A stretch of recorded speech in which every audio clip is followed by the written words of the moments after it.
Já foi endereçado uma pergunta para o Dr. Guido. Dr. Guido, apesar de não haver um estudo comparativo direto, como o senhor avalia metoprolol versus bisoprolol na hipertensão, quando avaliamos na prática clínica o alto grau de seletividade do bisoprolol? Dr. Guido. Como havia ressaltado, beta-bloqueadores hoje em dia fazem parte do armamentário e que a gente procura, muitas vezes utiliza porque a gente necessita um número maior de antihipertensivos para deixar a pressão razoavelmente controlada, ou a gente tem alguma indicação específica, como insuficiência cardíaca, e como não tem estudos comparativos diretos, fica difícil, a não ser falar em impressões de que o bisoprolol é muito bem tolerado. Mas essa é uma impressão da utilização, não um resultado de estudos de comparação direta. Eu vou endereçar agora uma pergunta ao Dr. Poli. Interessante a abordagem em diferentes cenários, na gravidez, na questão do renal crônico, Mas eu quero voltar ao SPRINT, então, Poli.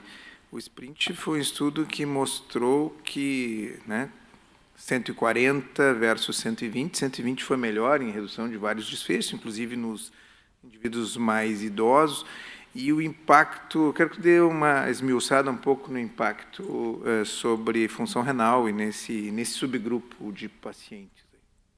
O grande problema que nós temos nos desfechos renais são os números. A gente, na nefrologia, a gente tem muita inveja dos cardiologistas porque vocês têm estudos grandes e os nossos estudos são com menos e com muito menos desfechos. Então, fica difícil a gente fazer uma avaliação específica. O estudo não foi desenhado especificamente para a gente olhar o renal. O fato é que a redução mais intensiva da pressão arterial não teve benefício do ponto de vista de desfechos renais. Então, desfechos outros cardiovasculares houve melhor.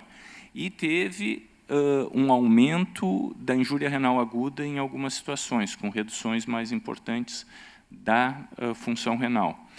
Se a gente olha o resto da literatura em relação a isso, realmente, quando a gente vai discutir alvo para o doente renal crônico, é muito difícil. A não ser que ele tenha proteinúria, a gente tem evidência para pressões mais baixas, senão nós não temos essa evidência.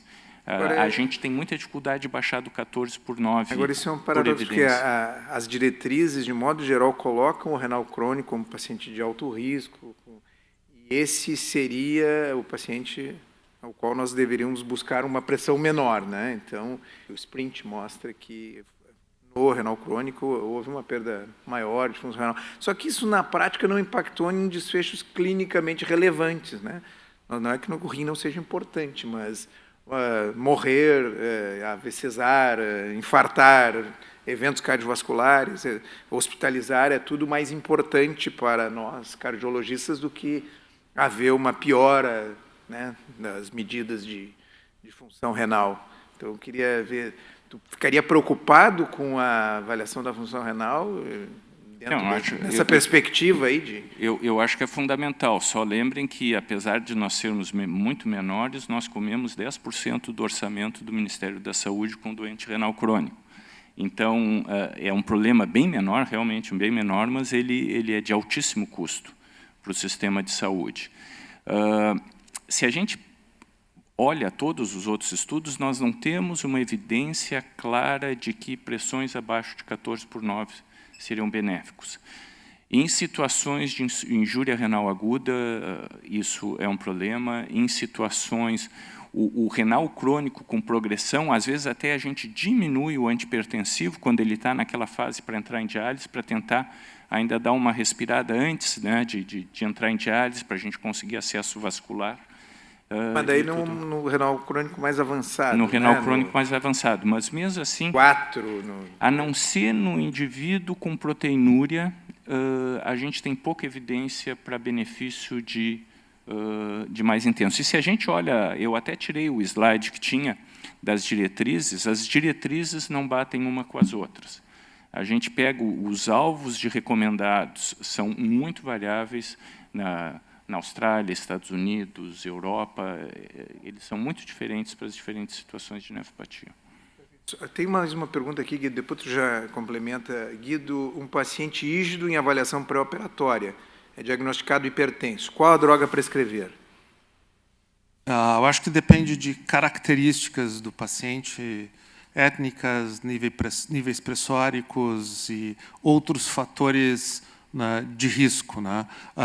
Pelo menos o que a gente sabe, né, até, né, a realização do estudo pós em prevenção cardiovascular e com o fato de que os outros estudos, né, de prevenção de eventos cardiovasculares, principalmente em cirurgia vascular, com o bisoprolol, do Poldermans, a gente sabe que houve problemas em relação à adjudicação de dados e esses estudos são desconsiderados. Né? Então, não existe mais essa questão de preferir os beta-bloqueadores como no tratamento da hipertensão no pré-operatório, ele vai ser um hipertenso, vai ser tratado, tem toda essa questão, né, de que tipo de cirurgia, sangramento, etc. Talvez não seja a hora de querer otimizar os níveis pressóricos. Mas eu gostaria de fazer um comentário em relação a essa questão da otimização dos estudos mais recentes, especialmente o SPRINT, se a gente colocar o ACCORD junto em perspectiva. Então, o ACCORD inicialmente foi veiculado e tratado como um estudo negativo quando existia claramente uma prevenção ali de redução de acidentes vasculares cerebrais.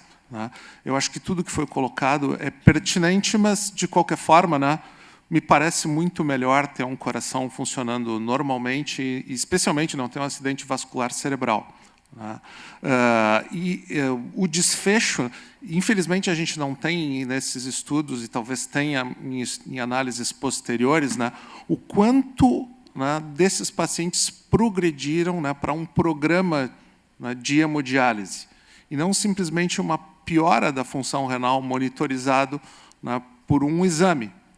Então, isso que é o impactante que o Dr. Poli falou, isso não está claro ainda, e a gente tem que colocar o SPRINT não é um problema, não é um estudo que tenha problemas grandes de validade interna, embora seja um estudo aberto, e não tinha outra maneira de realizá-lo, mas uma dificuldade de validade externa, de enquadrar os pacientes dentro daqueles critérios de inclusão do estudo SPRINT e o desafio que a gente tem, de que a gente não está utilizando a mesma forma de mensuração da pressão arterial de que foi utilizado no estudo.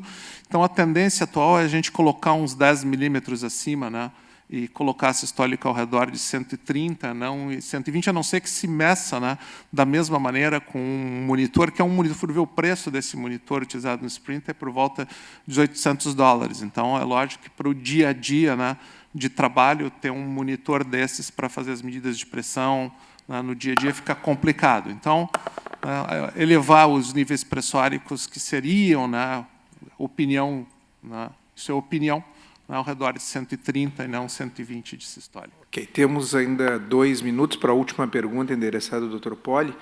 Poli, até quando tolerar hipertensão sistólica nos pacientes muito idosos? Até quanto vale a pena reduzirmos a pressão às custas de sintomas para a prevenção de desfechos cardiovasculares? Estamos falando em muito idosos. É muito idoso, aí entra, nós vamos lá para o joint, que subiu até os alvos de pressão arterial. Eu acho que é uma discussão muito grande. A princípio, eu tenho usado o 14/9 como um ponto de corte, mas há quem sugira que deveria ser mais alto. Eu acho joint é 150 por 150. Aí o oitavo joint é mais alto. Então, eu ainda uso 14/9, mas eu acho que a gente tem que individualizar. Um paciente cronicamente hipertenso tem aquela autorregulação para a direita, às vezes isso tem que ser feito em passos. A gente precisa ir levando aos poucos a pressão arterial. Esses dias, no congresso, eu vi um caso de pressão extremamente elevado, que usaram procedimentos invasivos para controle de pressão arterial, conseguiram baixar de 200 para 180 de pressão arterial e estavam felizes da vida porque era o que conseguiam controlar. Então, eu considero 14/9 o alvo, mas há quem sugira que deveria ser mais alto.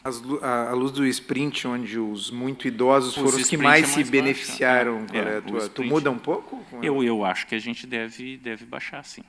O Poli mostrou aquela meta-análise que avaliou cada redução de 10 milímetros na sistólica se traduzia numa redução importante de desfechos.